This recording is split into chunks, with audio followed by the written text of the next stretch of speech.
ঠিক আছে?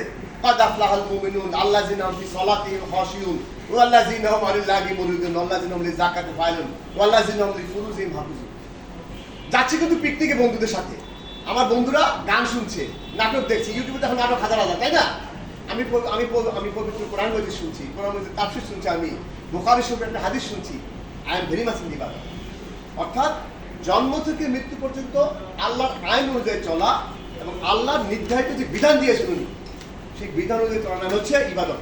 ইনশাআল্লাহ এটা মনে থাকবে তো?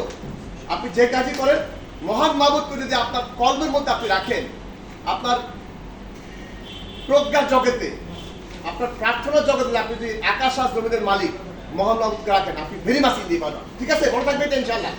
আজ থেকে শুধু মনে রাখতে হবে যে রমজান মাসে 30 রোজা রাখা, 5 ওয়াক্ত নামাজ পড়া, জুম্মার নামাজে সবার পরে, হ্যাঁ, আমার পুরান পাঞ্জাবি আর সিধা সুতা নিয়ে হাজির হওয়া, ঠিক আছে, এটা ইবাদত না। জানাজার নামাজে হাজির হওয়া ইবাদত না, হ্যাঁ, মিলাদ মাহফিল হাজির হওয়া ইবাদত, এগুলো ইবাদত, ইবাদতের অংশ।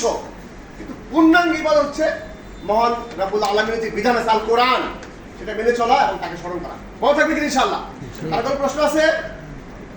আমি বক্তব্য দেই। এটা আমরা যারা এখানে আছি, আমরা তো